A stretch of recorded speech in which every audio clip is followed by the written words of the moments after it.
Bienvenue. Avez-vous déjà entendu parler des virus les plus dangereux au monde? Ceux qui peuvent causer des épidémies mortelles et mettre le monde en alerte maximale? Eh bien, aujourd'hui, nous allons parler des 10 virus les plus mortels au monde, et vous ne croirez pas de quoi ils sont capables. Je suis Aura, et si vous êtes passionné par la santé et le bien-être, ne manquez pas l'opportunité de vous abonner à notre chaîne. Virus Marburg, avez-vous déjà entendu parler du virus Marburg? Il appartient à la même famille que le virus Ebola et est hautement contagieux. Il a été découvert pour la première fois en 1967 en Allemagne lors d'une épidémie qui a touché des travailleurs manipulant des singes importés d'Afrique. Depuis lors, les épidémies sont rares, mais lorsqu'elles surviennent, elles sont extrêmement mortelles, avec un taux de mortalité pouvant atteindre 88%. Malheureusement, il n'existe aucun traitement spécifique ou vaccin approuvé, mais des candidats prometteurs sont en développement au sein d'un consortium de l'OMS. Ebola, en parlant du virus Ebola, c'est le deuxième sur notre liste. Ebola est l'un des virus les plus mortels au monde et a été responsable de plusieurs épidémies en Afrique. Il se transmet par contact avec des fluides corporels tels que le sang, l'urine et la salive et peut entraîner des symptômes graves tels que des saignements internes et externes, de la fièvre, des maux de tête et des douleurs musculaires. Le taux de mortalité peut atteindre jusqu'à 90%, ce qui en fait l'un des virus les plus mortels qui existent. Hantavirus, saviez-vous que les rongeurs peuvent également transmettre des virus dangereux aux humains? Le hantavirus est un groupe de virus qui peuvent causer une maladie appelée syndrome pulmonaire à hantavirus ou fièvre hémorragique à hantavirus, selon la souche virale impliquée. Les humains peuvent être infectés en inhalant des particules virales dans l'air, en entrant en contact avec des objets ou des surfaces contaminées ou en manipulant des animaux infectés. La maladie peut progresser rapidement vers une insuffisance respiratoire et entraîner la mort dans jusqu'à 50% des cas. Grippe aviaire. La 4e position est occupée par le groupe de virus responsables de la grippe aviaire, une infection virale qui affecte les oiseaux, y compris les oiseaux domestiques et sauvages. Ces virus peuvent être transmis aux humains, principalement par contact étroit avec des oiseaux infectés ou leurs excréments. Bien que la transmission de personne à personne soit rare, la grippe aviaire peut entraîner des complications graves telles que la pneumonie, une défaillance de plusieurs organes et la mort. Fièvre de Lassa, en 5e position, mais pas des moindres, nous avons la fièvre de Lassa, une maladie infectieuse aiguë causée par le virus Lassa. La maladie est endémique dans certaines parties de l'Afrique de l'Ouest et se transmet par contact avec l'urine, les excréments, la salive, le sang ou d'autres fluides corporels de rongeurs infectés, principalement du genre mastomie. Le taux de mortalité de la fièvre de Lassa peut atteindre jusqu'à 20% dans les cas graves. Aimez-vous notre vidéo? Veuillez liker et commenter ci-dessous. Laissez également des suggestions pour d'autres sujets que vous aimeriez en apprendre davantage dans nos prochaines vidéos de santé et nutrition. Le 6e virus est Junin, un arbovirus transmis par les insectes et appartenant à la famille des Arnaviridae. Ce virus est responsable de la fièvre hémorragique argentine, une maladie grave qui peut être mortelle dans environ 20% des cas. La maladie est endémique dans certaines régions d'Argentine et est transmise par contact avec des rongeurs infectés. Les symptômes initiaux de la fièvre hémorragique argentine peuvent inclure de la fièvre, des douleurs musculaires, des maux de tête, de la fatigue et des vertiges. Au fur et à mesure que la maladie progresse, les patients peuvent éprouver des symptômes plus graves, tels que des saignements des gencives, du nez ou de la peau, de la confusion, des convulsions et un choc. Le 7e virus est le virus de la fièvre hémorragique de Crimée-Congo, transmis par les tiques et pouvant causer une maladie grave chez l'homme et les animaux. Ce virus appartient à la famille des Bunявiridae et se trouve dans certaines parties de l'Afrique, de l'Europe, de l'Asie et du Moyen-Orient. Chez l'homme, l'infection peut aller d'une forme légère à une forme grave, avec un taux de mortalité d'environ 10 à 40%.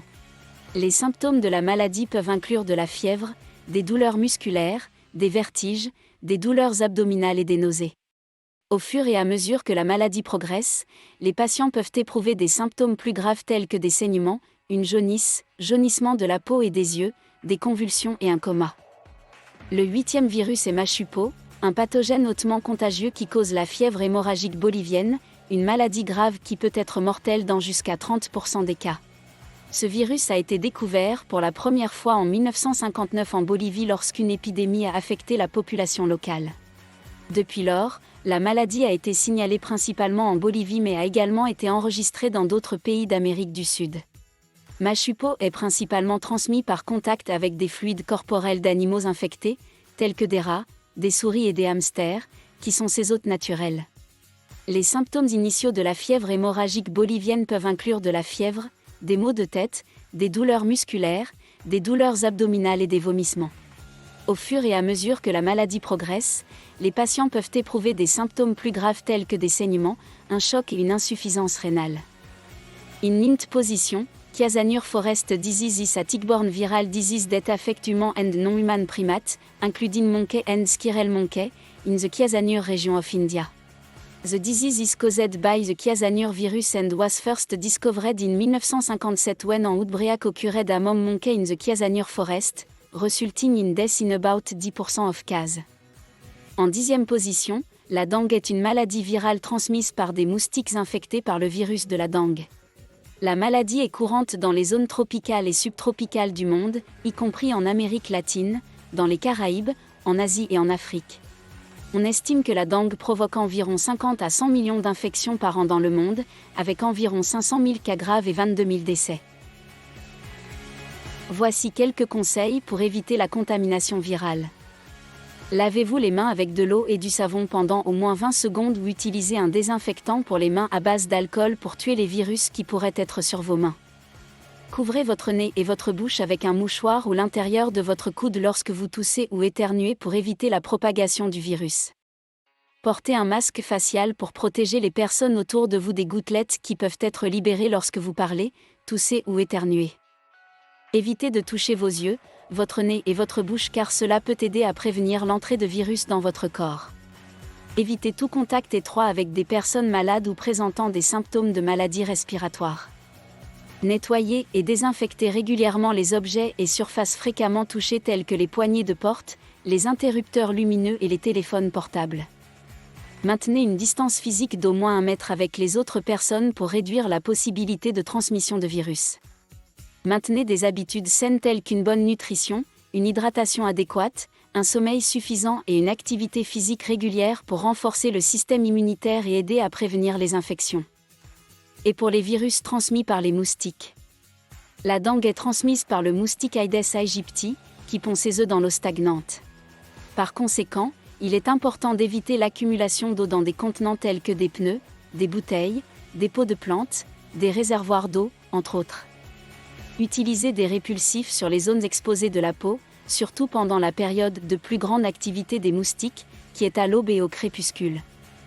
Portez des chemises à manches longues et des pantalons dans les zones à haut risque, surtout pendant la période de plus grande activité des moustiques. Protégez les portes et les fenêtres avec des moustiquaires et utilisez des filets anti-moustiques sur les lits, surtout dans les zones à haut risque.